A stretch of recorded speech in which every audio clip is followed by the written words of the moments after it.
Even as you go through life, you have a choice. You make a decision. You make a decision to decide how you're going to respond to situations, because you can't stop them from coming, but you can decide how you will respond when they come. I will say this until the day I exit earth, that life is a choice. It's a choice. You make decisions of how you respond to things. And when you respond in line with the word, you become a victor. But if you respond according to your circumstances, what is happening, how you're feeling, you become a victim. So make a choice today. Make a choice this morning that you will respond the way Jesus would respond if he was walking on the face of the earth physically. But you know he's walking through you, right? That's a beauty. Now, Kenya yesterday marked exactly 15 years since the promulgation of the 2010 Constitution, with President William Ruto having proclaimed August 27 at the Katiba Day to be observed every year. Even as the government leads the country in commemorating the day, civil society groups are urging leaders to fully implement the Constitution, accusing the state of neglecting some of its provisions. Led by the Katiba Institute movement, the civil society emphasized that all sovereign power belongs to the people, insisting that efforts to safeguard the Constitution must continue. They further accused some government institutions of flouting constitutional principles by disregarding good governance, failing to remain accountable to citizens, and undermining the independence of the media and civil society organizations. Fidelity to the letter and spirit of the Constitution, populist and constitutional directives must be abandoned in favor of lawful processes anchored in the Constitution. Interference with Parliament and the judiciary must end. Legislators should be free to exercise their oversight and law-making roles without executive influence, while independent commissions and oversight bodies must be adequately resourced to fulfill their mandates free from political manipulation. There must be justice for victims of state violence, past and present. Corruption and wastage must be confronted decisively, and those responsible for human rights violations and the looting of public resources must be held accountable. Well, I hope that after marking the day, we are actually going to live it out. We are going to practice the Constitution. We are going to be doers of the Constitution and not hearers only. Meanwhile, embattled Kericho Governor Eric Mutai is once again fighting to save his job as the Senate began hearing his impeachment case, his second within a year. Mutai faces accusation of gross violation of the Constitution, abuse of office, and mismanagement of county resources. Last October, senators threw out a similar bid to remove him after agreeing with his objection that the Kericho County Assembly had failed to meet the required two-thirds threshold. This time, however, 33 out of the 47 MCAs backed the motion, paving the way for a full hearing.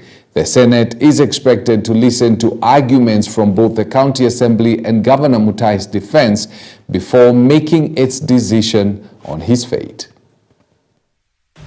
Similarly, there were no professional opinions done to the accounting officers, contrary to Section 84 of the Public Procurement and Asset Disposal Act 2015. 3. There was deliberate circumvention of competitive tendering of the same goods, services, and works by splitting of contracts to suit the request for quotation method, therefore violating Section 54 of the Public Procurement and Asset Disposal Act 2015, as read together with Regulation 43 of the Public Procurement and Asset Disposal Regulations 2020. 4. Most of the goods, services, and works were procured outside the approved budget as required under Section 44, subsection 2A of the Public Procurement and Asset Disposal Act 2015. 5. The documents used by the departments were not clear and did not bear references to the procurement requirement, provision of dates, especially invoices generated, and signatures of respective officers. There was therefore blatant violation of the provisions of Regulation 68 of the Public Procurement and Asset Disposal Regulations 2020. 6. No market survey was conducted as required under Regulation 43, Sub-Regulation 4 of the Public Procurement and Asset Disposal Regulations 2020. You know, I was listening to the arguments yesterday by both councils, and my friend Ongoya is on the side of the MCAs. Niliangalia tu nikaona, oi, mtai, kimeumana. A storm is brewing over the management of the new Social Health Authority, or SHA, with a section of youthful legislators allied to the Kenya Moja caucus now demanding the resignation of Health Cabinet Secretary Aden Duale within 72 hours. Speaking at Parliament buildings, the lawmakers led by Nairobi Senator Edwin Sifuna accused CS Duale officials managing the SHA scheme and even some staff at State House of plotting to siphon public funds through loopholes in the system. The legislators expressed dissatisfaction with the running of the health insurance scheme, further alleging that CS Duale has close links to the company overseeing SHA payments. They cited several health facilities said to be receiving SHA funds while failing to provide services to Kenyans. Enough is enough. We now demand for the immediate resignation of Honorable Aden Duale. CS for Health is associated with Convergence, one of the companies in the consortium, and there is an advisor in State House who is associated with Apiero, the two companies that government has outsourced the approvals and payment of claims. Vines Paco Medical Center in Rangwe, Homa Bay County, received 2.8 million in June, yet it does not even exist. Well, the fate of healthcare workers under the Universal Health Coverage Program continues to spark fresh controversy. The Council of Governors' decision to oppose the transfer of officers to county governments before funds are disbursed has angered members of the Nurses Union. Union Secretary General Seth Panyako has singled out Tharaka Nithi Governor Muthomi Njuki, accusing him of being an obstacle to the welfare of the nurses. Panyako is now urging Health Cabinet Secretary Aden Duale to proceed with the plan of hiring of the workers and deploy them to referral hospitals without delay. The ministry has issued a clear communication, and we do not understand under what circumstance Honorable Muthomi Njuki, who is the governor for Tharaka Nithi, is opposing the conversion of this staff into permanent and pensionable. We know that if this does not happen, we stand a risk of this money being reallocated in the next supplementary budget that will happen in the month of October. We therefore do not want to hear anything that is going to delay this process from happening from 1st of September, which is next month.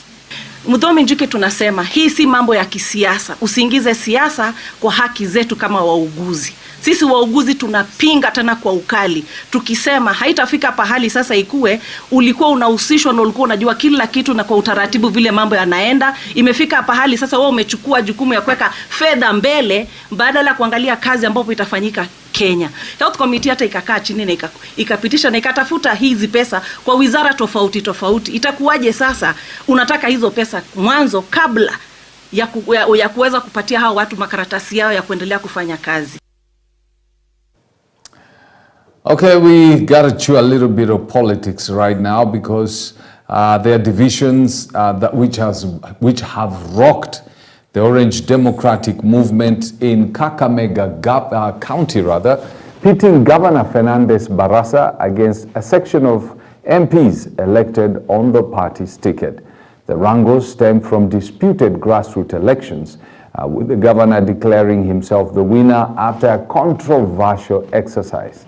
Now, led by former aspirant Nabi Nabwera, the legislators accused Governor Barasa, who also serves as the county party chair, of resisting secret ballot voting and instead influencing the outcome in his favor. The lawmakers are now calling on the ODM national leadership to step in and resolve the simmering conflict, which they say threatens to destabilize the party in the region.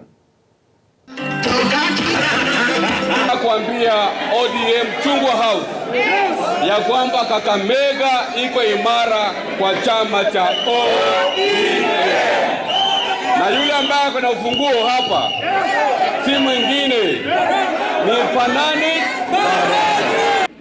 coordinating chair Simbauni Ndombi akakuja akasema sasa, akaita polisi akasema sasa hakuna amani, hawa hawataki kupiga kura, nimeahirisha kura mpaka vile itatangazwa tena na afisi kuu. Yes. Na aliposema hivyo yeye akaanza kutoka, sisi tukatoka.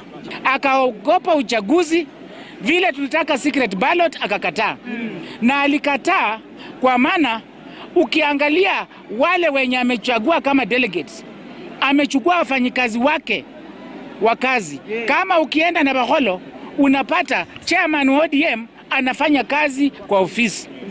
Ukienda kwa pia other constituencies. Sasa ukienda hata Mumias East, chairman ni mfanyakazi wake. Itakuwaje wale wapige kura ya? Well, on the other hand, ODM party members in Narok County have peacefully elected their branch leaders, with the main call being a pledge to continue criticizing and keeping the government in check as required, despite the goodwill gestures and cooperation between party leader Raila Odinga and President William Ruto. Nimeshukuru sana kwa sababu watu wengi wanaonaga ODM kama ni ya vita. Tumekuwa na mkutano na uchaguzi mzuri. Mimi yangu kwanza ni kushukuru ODM official na delegate for a very organized election, na tutaelewana tukaenda mlolongo, na ninasema tuendelee hivyo. ODM kazi yetu tutafanya oversight kama kawaida. Hata kama kuna broad government, ukikosa kufanya vizuri, kufanyia Wakenya vizuri, tunaingilia ndani sawa, kwa sababu sisi tunakaa na wananchi. Tunaangalia sauti ya mwananchi na tunaangalia sauti ya mnyonge. I'm John Punywa. I'm representing people with disability and I come from Narok East, and I'm sure this is a party we need to emulate the policies and the policies that indeed save this Kenya. So I'm very happy, and the election was so transparent. Kuna by election iko hapa hii town yetu ya Narok town, na mwakilishi wa ward ni mama mmoja tunamjua, na ni mama mwenzangu na ni wa ODM, na tunahakikishia ya kuwa Raila Amolo Odinga aweze kufurahia hiyo kitu, kwa sababu tunailete nyumbani. Ilikuwa ya marehemu na bibi yake ndiye atasimamia, na tunarudisha hiyo kitu. Now, in a couple of minutes or so, we'll be looking at the papers. But in a move to protect consumers from harmful products, the Kenya Sugar Board has launched a major operation on traders dealing in illegal and counterfeit sugar. Several suspects have been arrested at a large consignment of sugar seized during a major inspection operation in Nairobi. Now, according to the Principal Compliance Officer of the board, Joseph Wafula, the exercise is meant to ensure that sugar sold in the Kenyan market meets the required safety and quality standards. In the ongoing crackdown, enforcement officers raided business premises at China Square in Yaya Center, several wholesale distributors in Isli, and warehouses within the industrial area. Sugar products suspected to be non-compliant were confiscated and taken for further investigations and quality checks.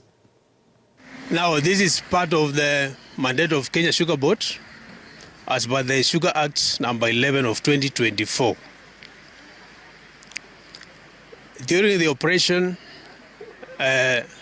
some of the goods were seized, and the investigation is ongoing, and further analysis will also be done to ensure the sugar on the market is safe consumption.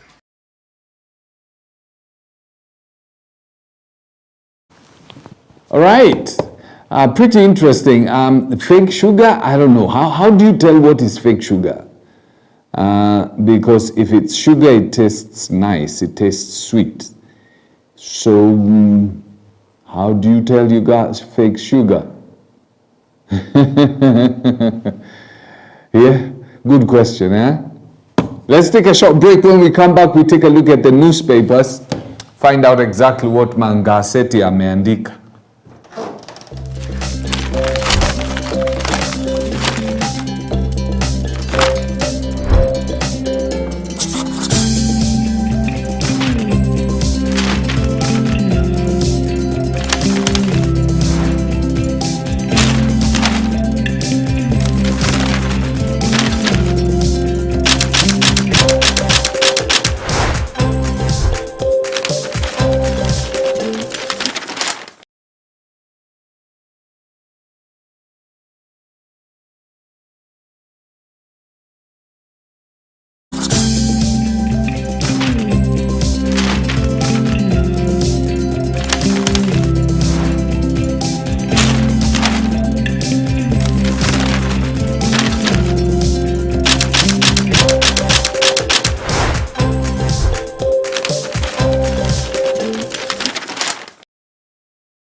All right, let's take a peek into the papers, the dailies. Shake up. New law paves way for NSE listing of parastatals. That's what the Star newspaper says. When the parastatals are put on the NSE, it means now the public can buy into it. And also in the process, you know, it opens the door for people who have planned to sell them to private individuals to buy them, so that the intended private individuals buy them. It's a good thing. You saw what happened to Kenya Power? Kenya Power has now transformed it's a profit-making parastatal because of, you know, strict measures that have been put in place. The organizations like Kengen also was on the NSE, so it works. It works. Then you have the picture of Aden Duale, who's now going to go down in history as a very controversial man. I mean, he's the CS, I mean, not CSS, members of Parliament and Senate, including you know, Sifuna Edwin, the Senate of Nairobi, are calling for his resignation. They're saying, number one, he's closely related to the company that is making payments in the SHA system. And you remember just the other day, the chair of SHA was accused of having played a role in ensuring that one of the hospitals he has interest in got a lot of money payout. And you look at the hospital, hey, ni kaka container. Anyway, Kitui politics heats up as aspirant eye top seats. Then you have the pictures of those. Charity Ngilu is also going for, okay, wewe soma ngasetu uchue. Now, La Nina to suppress short rains. This is what akina Ngwata wanasema, the meteorological department. They're saying we are going to experience La Nina, and what's going to happen is La Nina is going to affect our short rains. Shake up. New law paves way for NSE listings of parastatals.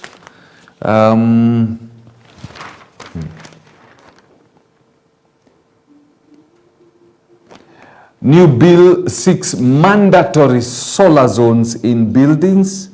Then MCAs compile charges in push to impeach Sakaja. Where? They've started in Nairobi. This as MPs give CS Duale 48 hours to resign over Shah scandal.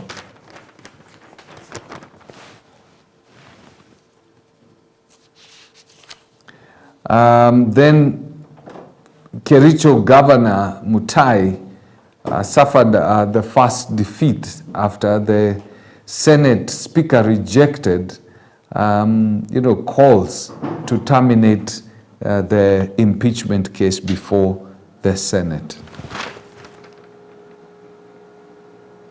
Then we have bankers welcome new risk-based loan pricing formats. Nairobi wins bid to host Forest Forum in 2029. And McCarthy's choice, Odhiambo omitted as Stars coach and Vale's squad for World Cup qualifiers. Harambee Stars forward Austin Odhiambo is out. New bid to amend the Constitution. On the 15th anniversary of the Constitution, politicians revived the campaign to amend the Charter, rekindling previous failed attempts, including one fronted by former government that was scuttled by the Supreme Court. Inside 1 billion shillings budget to woo US ahead of polls. 1 billion. Latest disclosures by the US Department of Justice show Kenyan leaders are increasingly engaging lobbyists to carry favor with President Donald Trump's administration ahead of presidential elections, emulating their predecessors. So they just give me this. Me and Trump, we're buddies.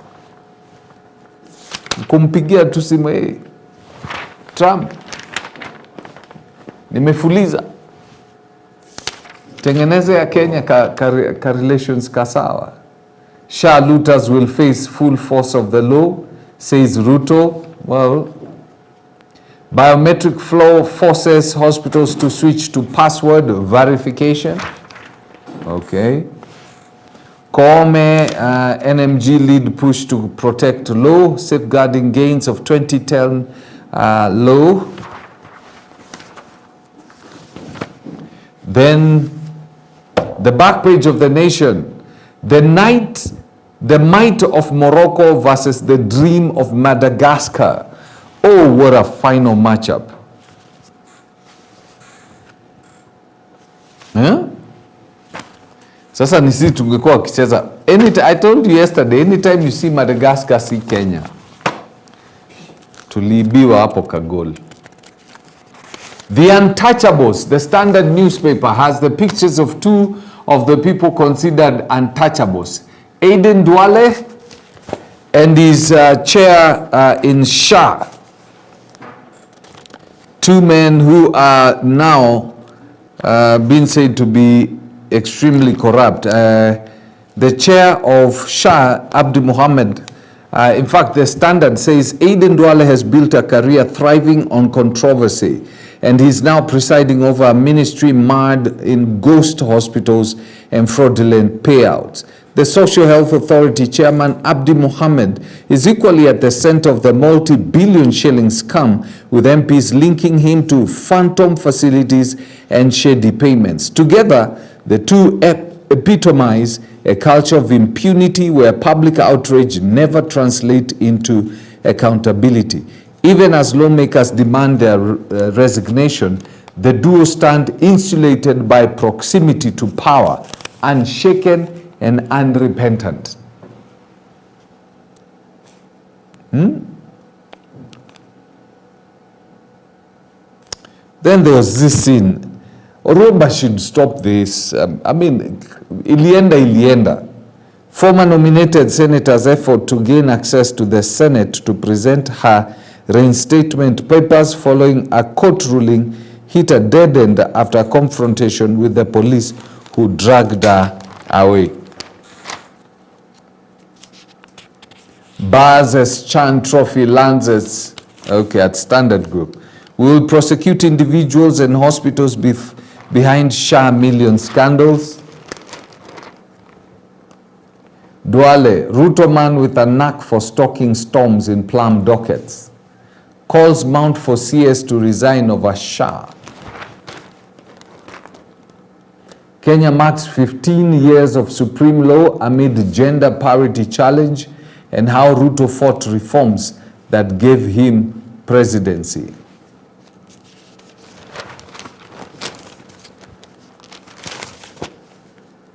And the back page, Atlas Lions focus on historic third CHAN title.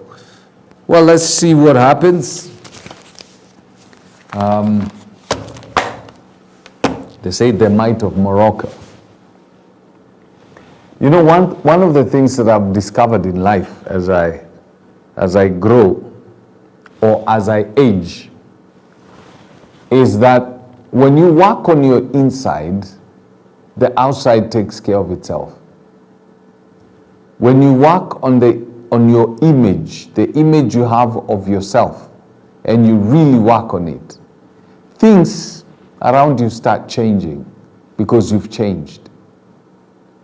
And so Romans chapter 12 is a very, very good example of how and what you can do to work on yourself.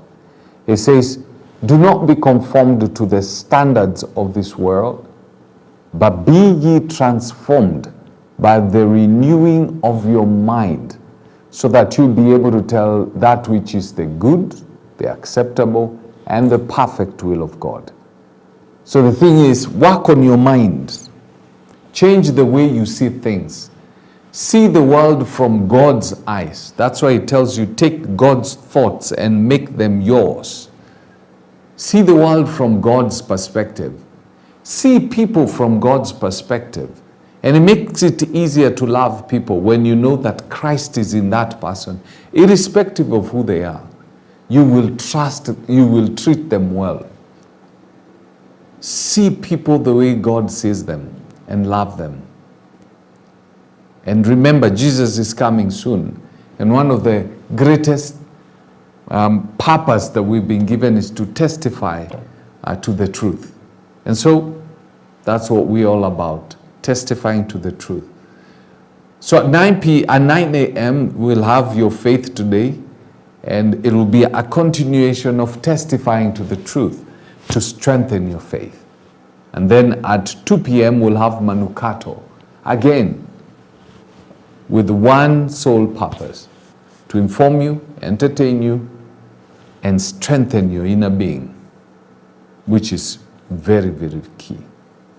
Now with that, I bring down the curtains on the show to have yourself a lovely morning. I need to take some tea. Alice, you can take us off the screen. Wacha niende nikakunywe chai.